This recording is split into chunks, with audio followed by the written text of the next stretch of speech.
बोलो मनसा महादेव की जय। एक समय कैलाश पर्वत पर जबकि चारों ओर 18 भार वनस्पति फल फूल रही थी, सुंदर मंद सुगंधित हवा चल रही थी, ऐसे समय शिव जी तथा पार्वती जी एक सुंदर आसन पर विराजमान होकर इस जगह को देख रहे। श्री पार्वती जी बोली, हे नाथ, आज तो चौपड़ पासे का खेल खेलना चाहिए। महादेव जी ने कहा, ठीक है, पर इस खेल में छल कपट बहुत होता है, इसलिए हार जीत का साक्षी का निर्णय कौन देगा? तब तो पार्वती जी ने अपने अंग से मेल उतारा। आज हम आए हैं अमरक महादेव मंदिर। ये स्वागत द्वार है, अमरक महादेव मंदिर।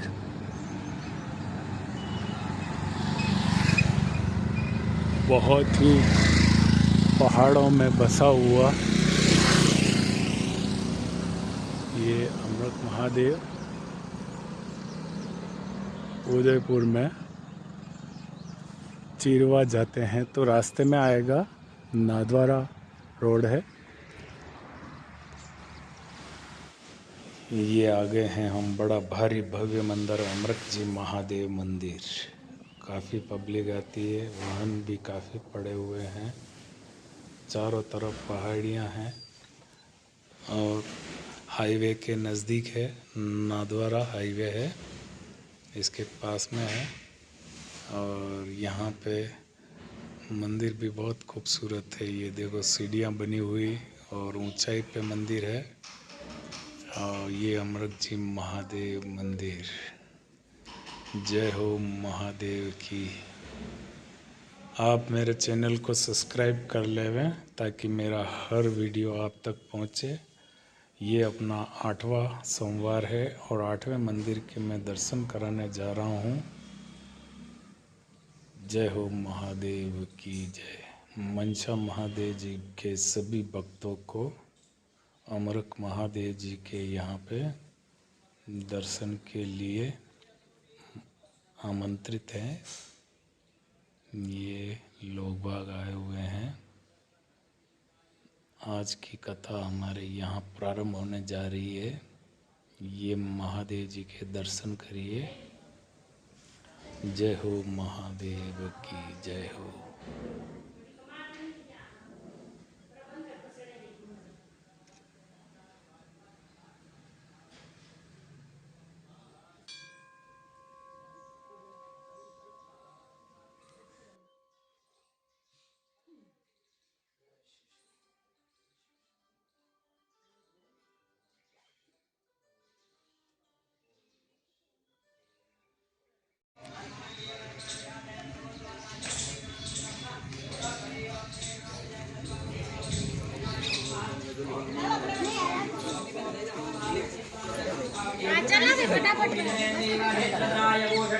ओम मानसो वेदने मानव विमानो भोगो मानव वे गुरेरिका मानव वेराट भले अभिमानदास समितवावा मैत्राय भगध्यानमः। हाथ जोड़ भगवान भोलेनाथ का ध्यान करो। ओम जय नित्यम महेशम रजत गिरिवम चारु चंद्रावतंडम रत्ना कलभोज यश विजय लाभ आदि प्राप्ति अर्थम तथा च यजमान शरीरे जरा व्याधि पीड़ा निवृत्ति पूर्वकम नैवेद्य दीर्घ आयु पुष्टि धन धान्य ये भूतारण्य करता रहते हैं चंद्रवान अक्सर बगी के भूता पाताल वासना ये भूतारण्य करता रहते हैं चंद्रवान अपग्रामन के भूतारण्य पिशाच। ये महादेव की वेल सोपारी है जो पूजा की जा रही है। पहले इसको स्नान कराया, उसके बाद अपनी अपनी वेल सोपारी के केसर लगा के बेलपत्र चढ़ाए जा रहे हैं। और अब हम इसको कथा सुनाने वाले हैं। कथा सुनाने से पहले इसकी पूजा अर्चना की सभी भक्तों ने और अपनी अपनी वेल सोपारी को अब हम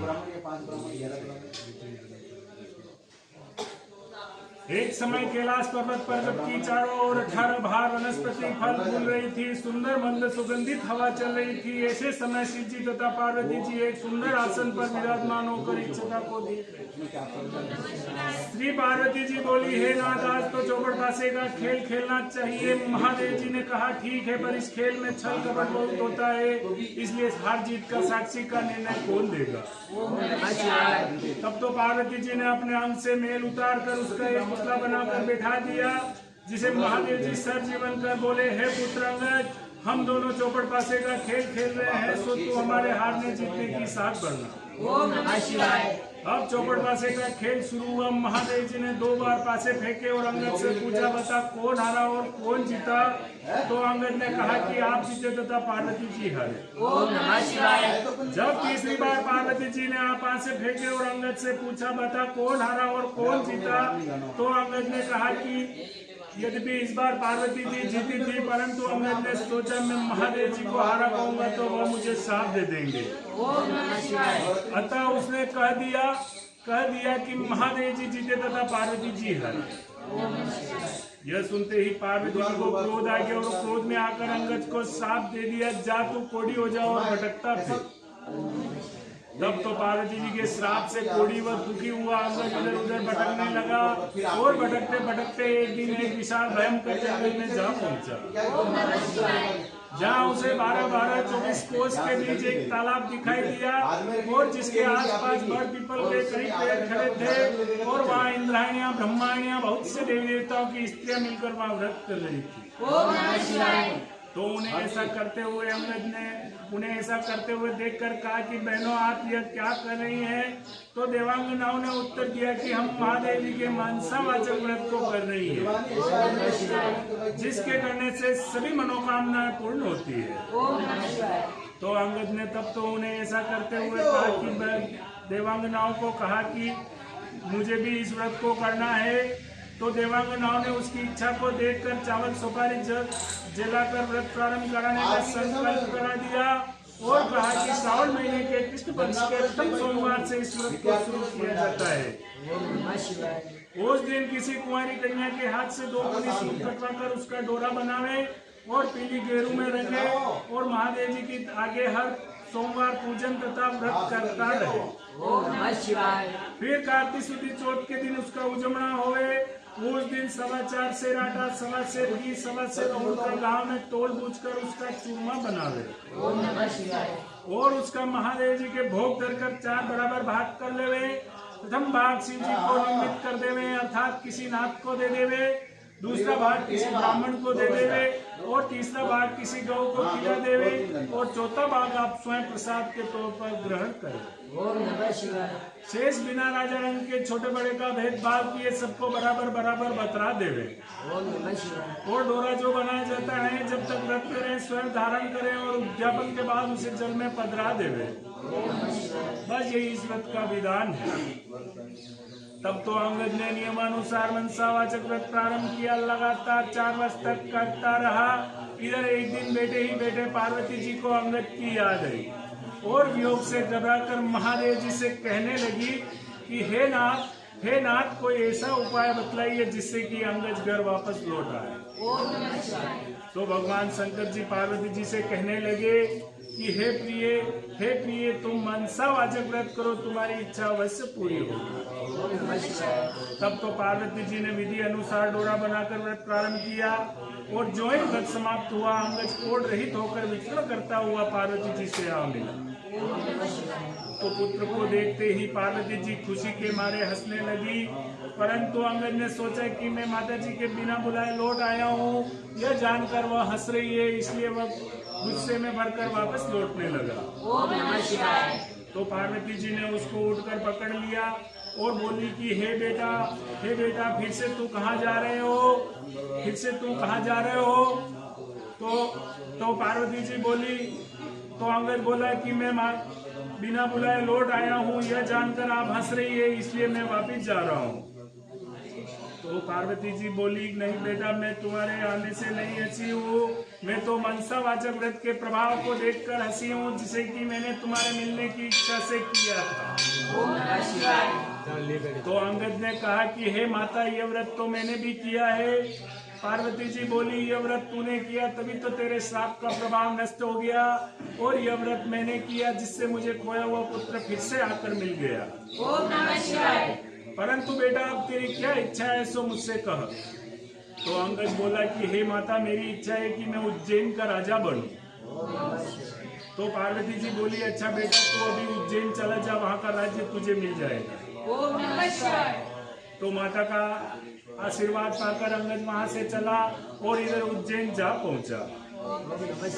इधर उज्जैन के राजा ने अपनी इकलौती कन्या का स्वयंवर रखा था और शर्त रखी थी कि हथिनी जिसके गले में वरमाला डाल देगी, राजकन्या का ब्याह उससे कर दिया जाएगा। ओम नमः शिवाय।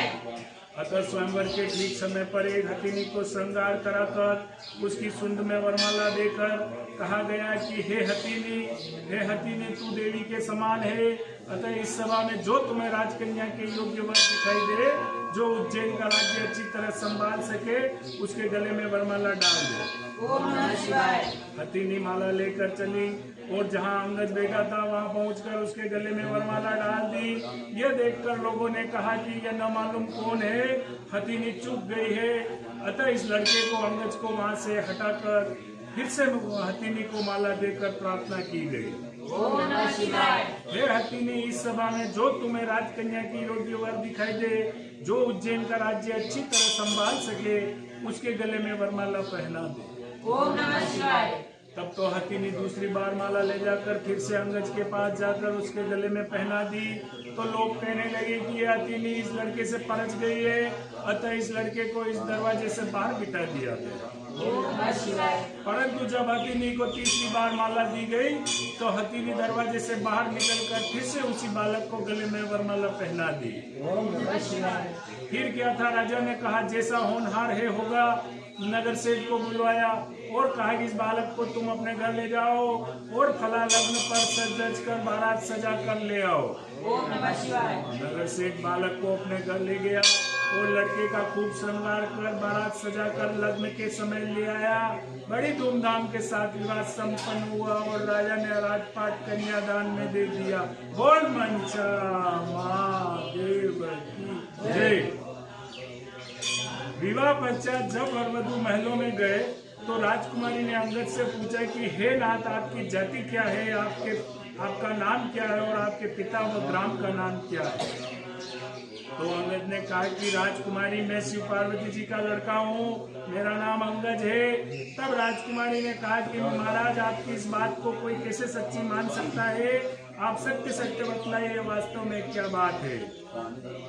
तब तो अंगद ने अपने पैदा होने की राजकुमारी को सारी कथा सुनाई और अपने श्राप व मनसावाचक व्रत के प्रभाव से छूटकर उज्जैन राज्य पाने का सारा वृत्तांत कर सुनाया और यह सुनकर राजकुमारी को संतोष हुआ और दोनों सुखपूर्वक रहने लगे। थोड़े दिनों पश्चात अंगद ने कहा कि हे राजपुत्री, मेरी राज्य करने की अवधि पूरी हो चुकी है, अतः मैं अपने माता पिता के पास कैलाश जाना चाहता हूँ। तेरी क्या इच्छा है सो मुझसे कह।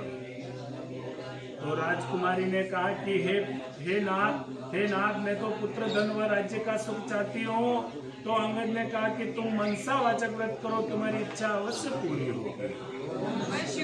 तो राजपुत्री बोली कि हे नाथ, जब आप किला चले जाएंगे तो मेरे पुत्र कैसे होगा। तो अंगद ने कहा कि हे राजपुत्री, तुम्हें मनसावाचक व्रत के प्रभाव से तुम्हें बिना गर्भावास के पुत्र मिलेगा। और ऐसा कहकर मनसावाचक व्रत की सारी विधि समझाकर अंगद वहां से कैलाश चले गए। ओम नमः शिवाय। इधर राजकुमारी ने पति की आज्ञा अनुसार मनसावाचक शुरू किया और लगातार 4 वर्ष तक करता रहा और भगवान शंकर जी बहुत प्रसन्न हुए। और एक दिन जब रानी दातुन कर रही थी तो अपनी दासी को ऊपर महल में जल की जारी लेने के लिए महल में भेजा। तब दासी ऊपर महल में जाकर क्या देखती है कि एक सोने के पालने में एक सुंदर सा बालक सोया हुआ अपना अंगूठा चूस रहा है। ओम नमः शिवाय। तो दासी ने नीचे दौड़ते हुए नीचे आकर रानी को सारा हाल कहा और रानी को ऊपर ले गई। तब रानी ने बालक को देखकर उठाकर छाती से लगा लिया और महादेव जी से प्रार्थना करने लगी। ओम नमः शिवाय। हे नाथ, हे नाथ, यदि आपने मुझे यह पुत्र दिया है तो मेरे स्तनों में दूध पैदा कीजिए। रानी के इतना कहते ही रानी के स्तनों में दूध भर आया और सारे नगर में खुशी छा गए और सभी मनसावाचक व्रत को सराहने लगे और बालक का नाम फूलकुंवर रखा गया। धीरे धीरे फूलकुंवर अब बड़ा हुआ, अब सभी उसे राजकुमार कहकर पुकारने लगे। एक दिन राजकुमार ने अपनी माता से पूछा कि हे माता, मेरे पिता कौन है, उनका नाम क्या है और वे इस समय कहाँ पर है? तो रानी ने कहा कि हे पुत्र, तेरे पिता का नाम अंगज है, वे महादेव जी के पुत्र हैं और इस समय कैलाश में। तो राजकुमार ने कहा कि हे माता, मृत्यु लोक में इस बात को कोई कैसे सच्ची मान सकता है? तो रानी ने अंगज की उत्पत्ति और उनके श्राप और उनके मनसावाचक व्रत के प्रताप से उज्जैन राज्य पाने की सारी कथा कह सुनाई और उनकी स्वयं की उत्पत्ति की आदि बातें कह सुनाई और कहा कि हे पुत्र, मनसावाचक व्रत करने वाले मनुष्य के लिए कोई भी बात असंभव नहीं है। यदि तुझे इसके पराक्रम का भान नहीं है तो तू स्वयं करके इसके फल को प्रत्यक्ष रूप से देख सकता है। तो फूलकुंवर कहने लगा कि हे माता, मेरी इच्छा है कि चेदीराज की कन्या जो दुनिया की सबसे अधिक सुंदर मानी जाती है उसके साथ मेरा विवाह हो। क्या इस व्रत के करने से ऐसा हो सकता है? तो माता ने कहा कि हाँ पुत्र, इस व्रत के करने से तुम्हारी इच्छा अवश्य पूरी होगी। तो फूलकुंवर माता से संपूर्ण विधि पूछकर व्रत प्रारंभ किया। लगातार 4 वर्ष तक करता रहा। भगवान शंकर जी फूलकुंवर पर बहुत प्रसन्न हुए और चेदीराज के स्वप्न में दर्शन देकर कहा कि हे चेदीराज, तू अपनी राजकुमारी का विवाह उज्जैन के राजकुमार फूलकुंवर से कर रहे। तो चेदीराज ने भगवान शिव जी के वचन सुनकर अपनी कन्या का विवाह उज्जैन के राजकुमार फूलकुंवर से कर दिया। अब तो फूलकुंवर भी राजा हो गया। एक दिन राजा फूलकुंवर शिकार खेलने के लिए वन में गया और उसको कोई शिकार हाथ न आया और भूख प्यास के व्याकुल होकर एक बाग में आराम करने लगा। ओम नमः शिवाय। देव योग से वहां पर कोई ब्राह्मण आ पहुंचा और राजा को पंचांग सुनाया कि हे महाराज, आज मनसावाचक व्रत के उजलने का दिन है। तो राजा ने कहा कि हे विप्रराज, मुझसे तो भूल हो गई है, आप मुझे भी पूजन करा दें। तो ब्राह्मण ने पूजा के लिए रानी के पास खबर भेजी कि आज राजा साहब शिकार के लिए वन में ठहरे हैं। आज उनके काटी सुधी चौथ के उजरने का दिन है, इसलिए 4.25 सेर आटा, 1.25 सेर घी, 1.25 सेर गुड़ का चूरमा बनाकर मंगवाया है। इस पर रानी ने सोचा कि खोज के कई आदमी साथ है, इतने से चूरमे से क्या होगा, इसलिए उसने गाड़ी भरकर चूरमा भेज दिया। नियम विरुद्ध अधिक सामान होने से महादेव जी ने कोप करके राजा के स्वप्न में दर्शन देकर कहा कि हे राजा, तू अपनी रानी को राज्य से निकाल दे, नहीं तो मैं तेरे राज्य को नष्ट भ्रष्ट कर दूंगा। तब तो राजा ने प्रमाण अनुसार दोबारा चूरमा बनाकर व्रत पूरा किया और महादेव जी के कथन अनुसार रानी को महल से निकलवा दिया। अब रानी किले से रवाना हुई। थोड़ी दूर जाने के बाद उसे दीवान मिला। तो दीवान ने पूछा कि रानी जी आप कहाँ पधार रही हैं? तो रानी ने सब बात बताई। तब तो दीवान ने कहा कि मैं राजा साहब को समझा कर मना लूंगा, तब तक आप मेरी हवेली में पधारें। रानी जो ही दीवान की हवेली में गई तो दीवान अंधा हो गया। तब तो दीवान ने भी हाथ जोड़कर कहा कि आप यहाँ से पधारिए। अब रानी वहां से रवाना हुई, आगे चली तो नगर सेठ मिला। तो उसने भी यही कहा कि मैं राजा साहब को 1-2 दिन में मना लूंगा, तब तक आप मेरे घर में भी रहिए। जो ही रानी नगर सेठ के घर में गई तो नगर सेठ की उंगलियां चलना बंद हो गई, वह कई तरह के उपद्रव होने लगे। तब तो नगर सेठ ने भी हाथ जोड़कर कहा कि आप यहाँ से पधारिए। अब रानी वहां से रवाना हुई, आगे चली तो राजा जी का कुम्हार मिला। उसे भी दया आ गई और वह रानी को अपने घर ले गया। अब रानी कुम्हार के यहाँ गई तो कुम्हार का हवा बैठ गया, उससे सारे बर्तन फूट गए और कुम्हार स्वयं अंधा हो गया। अब तो कुम्हार ने भी रानी को वहां से चले जाने की प्रार्थना की। अब रानी वहां से निकली तो राजा जी का माली मिला, तो उसने भी यही पूछा कि रानी जी आप कहाँ पधार रही हो? तो रानी ने कहा कि राजा साहब ने मुझे देश निकाला दिया है। तो माली ने भी रानी पर दया आकर कहा कि आप राजा जी का कोट शांत हो, तब तक आप मेरे बाग में रहिए। जो ही रानी बाग में गई तो बाग के सारे पेड़ पौधे सूखकर जलने लगे और खेतों का पानी सूख गया और माली को भी कम दिखने लगा। ओम नमः शिवाय। तब तो माली ने भी रानी को वहां से चले जाने को कह दिया। अब रानी वहां से निकलकर विचार करने लगी कि मुझसे ऐसा क्या पाप हो गया है कि मैं जहां भी जाती हूँ वहां सत्यानाश होने लगता है। ऐसा सोचते सोचते वह आगे चली तो क्या देखती है कि 2 रास्ते हैं। पूछने पर मालूम हुआ कि एक रास्ता 6 महीने का और एक रास्ता 3 दिन का। अब रानी 3 दिन के रास्ते से चली तो आगे रास्ते में उसे एक शिप्रा नाम की नदी मिली। रानी ने दुख के मारे उसमें कूदकर आत्महत्या करनी चाहिए। जो ही रानी नदी के अंदर कूदी तो वह नदी भी सूख गई। आगे चली तो एक पर्वत आया। रानी ने सोचा इस पहाड़ पर चढ़कर गिर पड़ो। जो ही रानी पहाड़ पर चढ़कर गिरने लगी तो वह पर्वत भी जमीन के बराबर हो गया। ओम नमः शिवाय। अब आगे चली तो एक सिंह दिखाई दिया। रानी ने सोचा इस सिंह को छेड़ू, वह मुझे खा जाएगा तो अच्छा है। जो ही रानी ने सिंह के ऊपर हाथ फेरा तो वह सिंह भी पत्थर का हो गया। ओम नमः शिवाय। आगे जाने के बाद उसे एक बड़ा भारी अजगर सर्प दिखाई दिया। रानी ने मरने की इच्छा से सर्प को छेड़ा तो वह सर्प भी रस्सी का हो गया। रानी हार खाकर आगे चली तो क्या देखती है कि एक बड़ा भारी पीपल का वृक्ष है, उसके पास एक सुंदर कुआं बना हुआ है और एक मंदिर बना हुआ है। रानी मंदिर में जाकर मुंह ढककर बैठ गई और ओम नमः शिवाय इस पंचाक्षरी मंत्र को जपने लगी। उस दिन कार्तिक शुक्ल चौथ के उजलने का दिन था और मंदिर का पुजारी नाथ गांव में सामान लेने के लिए गया था। वहां पर उसको कुत्तों ने काटा। तो पुजारी नाथ विचार करने लगा कि आज मेरे आश्रम में ऐसा कौन पापी आ पहुंचा है जिसके कारण यह उत्पात हुआ है। तो नाथ जी ने जब मंदिर में आकर एक स्त्री को बैठा देखा तो सोचने लगा कि आज मेरे आश्रम में कोई डाकन या भूतनी आ गई है। तो रानी ने नाथ जी को देखकर विनय पूर्वक बोली कि हे महाराज मैं न तो कोई डाकन हूँ न भूतनी हूँ, मैं तो मानवी हूँ, आकाश की देवी जमीन की जली एक दुखी स्त्री हूँ। यदि आप मुझे धन की बेटी बनाओ तो मैं अपना सारा भेद कहूँगा। नाथ जी ने यह स्वीकार कर लिया और रानी ने अपना सारा किस्सा कहा। फिर वहां से जाने लगी तो भूख प्यास के वह चल नहीं सक रही थी। तब नाथ जी ने उजलने का एक बाग का लड्डू दे दिया और लड्डू को देखते ही रानी को व्रत की याद है। इतने में नाथ जी ने कह दिया कि आज कार्तिक शुक्ल चौथ है अर्थात मनसावाचक व्रत का प्रसाद है। इसका नियम है कोई राजा हो तो भी अधिक प्रसाद न बनावे, इसलिए यह एक बाग का लड्डू है। तो लड्डू को देखते ही रानी को व्रत की याद आई। इतने में रानी सारा समझ गई कि मैंने चूरमा ज्यादा भेजा था, इसलिए मुझ पर महादेव जी ने कोप किया है।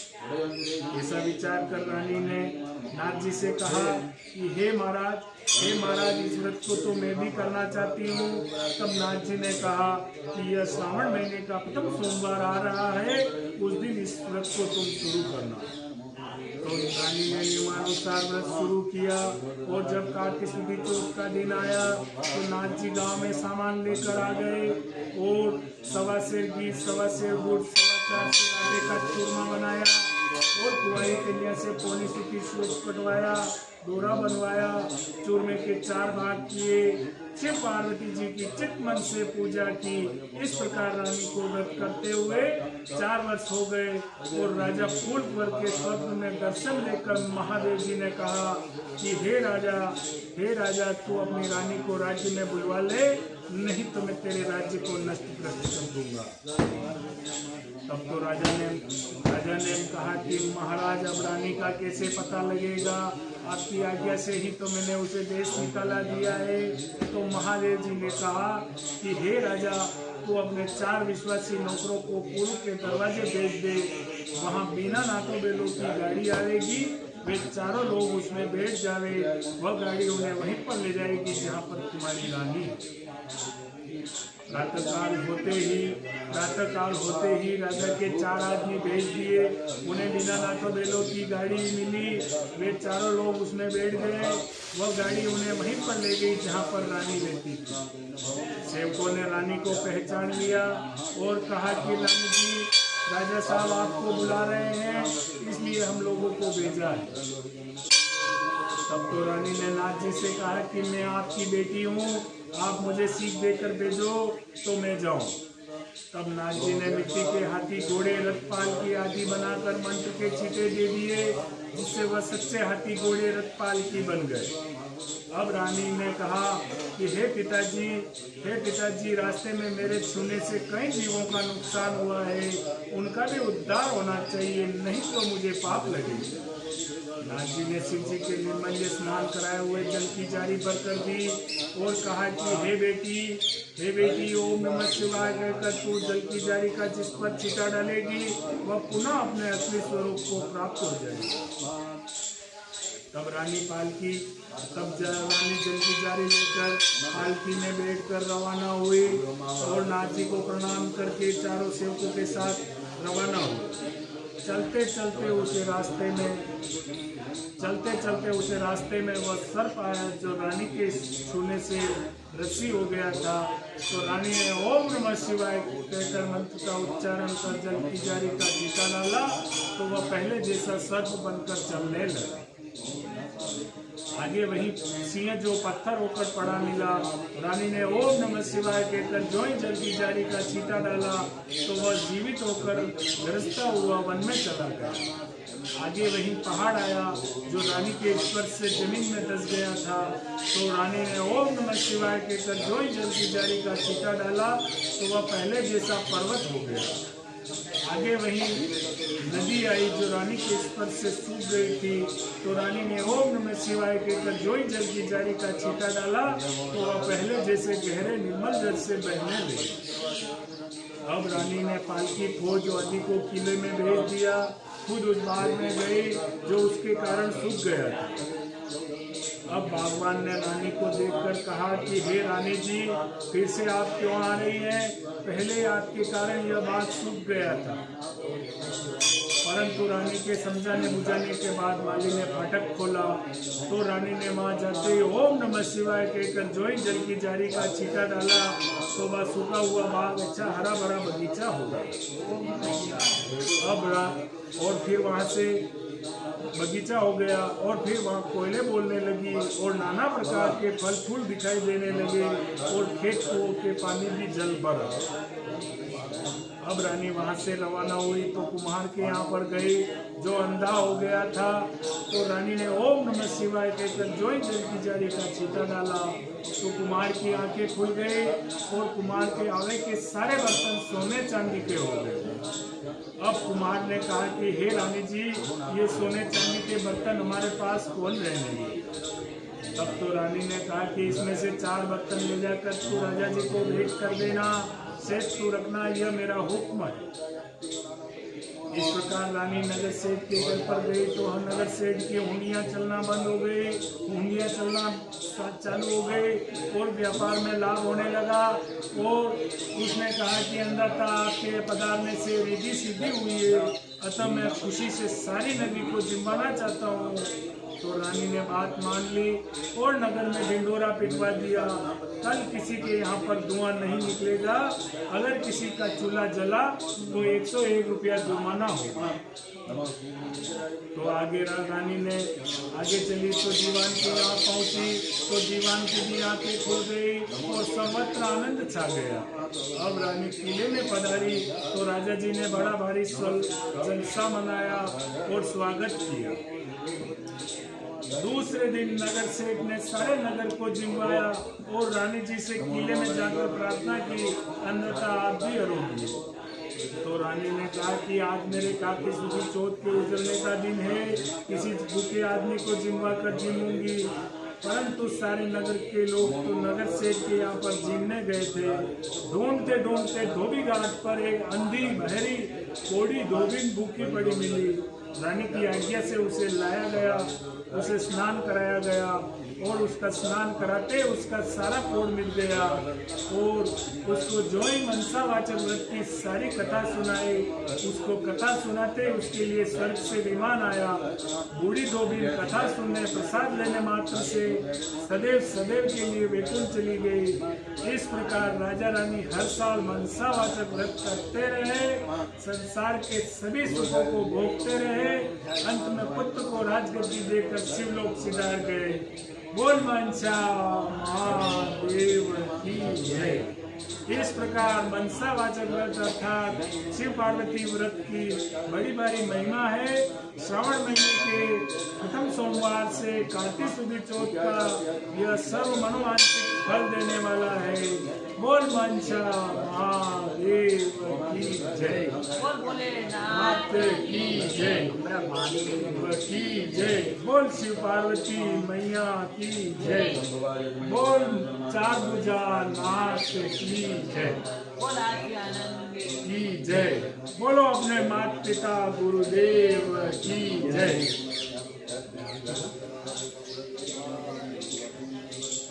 ओम जय शिव ओंकार, ओ स्वामी जय शिव ओंकार, ब्रह्मा विष्णु सदा शिव, ब्रह्मा विष्णु सदा शिव, वरदांगे धारा।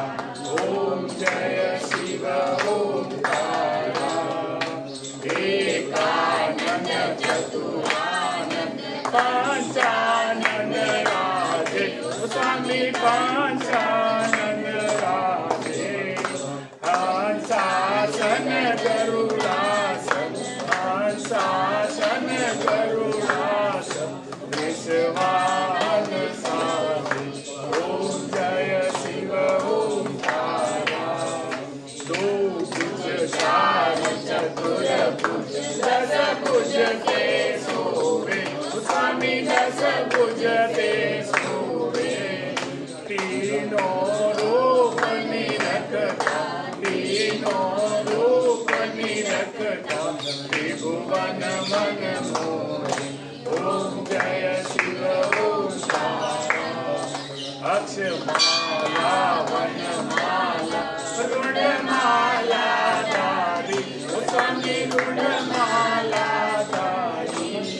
चंदन संग मन चंदा, चंदन मृग मन तोरे, बोले शुभकारी। ओम जय शिव ओंकार, श्वेतांबर पीतांबर बागांबर अंगे, ओ स्वामी बागांबर अंगे।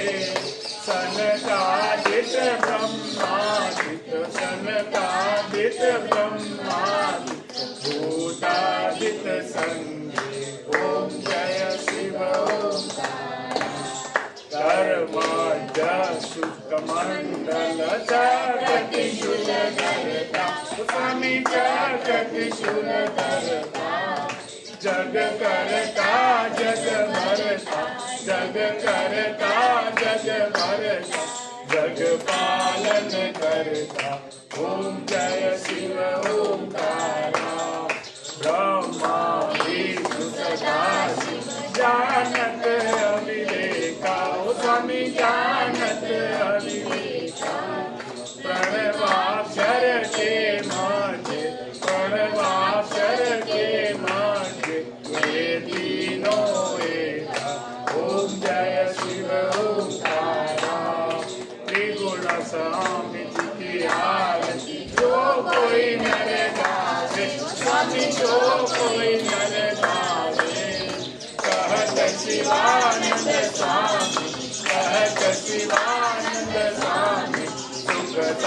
प्रतिभावे ओम जय शिव ओंकारा ओम जय शिव ओंकारा ओ स्वामी जय शिव ओंकारा ब्रह्मा विष्णु सदाशिव ब्रह्मा विष्णु सदाशिव हरदानी ओम जय शिव ओंकारा बोल मंचा महादेव की जय बोल शिव पार्वती मैया की जय बोल भोलेनाथ की जय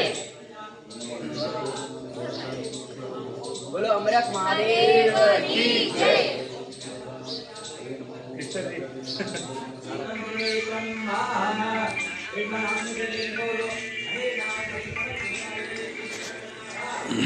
आज की कथा यहीं समाप्त हो रही है। ये देखिए यहाँ का बड़ा भारी भव्य मंदिर है जो सैकड़ों साल पुराना है। ये बहुत ही बड़ा और पत्थरों से बना हुआ है और पहाड़ों के बीच बसा हुआ मंदिर है। आप एक बार यहाँ ज़रूर आएँ।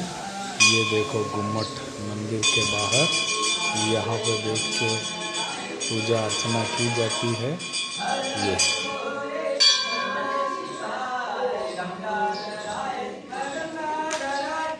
हर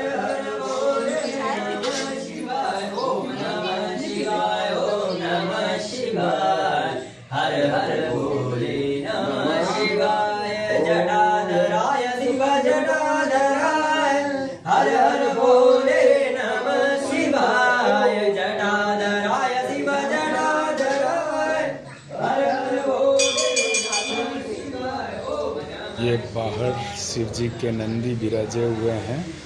आइए हम आपको नंदी जी के भी चारों तरफ परिक्रमा कराते हैं। बहुत ही शांत पहाड़ों के बीच बसा हुआ मंदिर है कि चारों तरफ पहाड़ियाँ और सुनसान जंगल है और बड़ा भारी भव्य मंदिर है। यहाँ पे बहुत पब्लिक आती है। ये आपको नंदी जी के दर्शन, आपको मौका मिले तो एक बार ज़रूर आएँ। ये बाहर पब्लिक भी बहुत आती है। यहाँ पे आए दिन कोई न कोई प्रसादी प्रोग्राम होते रहते हैं। आज की यही समाप्त करते हैं। कृपया मेरे चैनल को सब्सक्राइब करें, लाइक करें, मेरी हर वीडियो आप तक पहुँचे।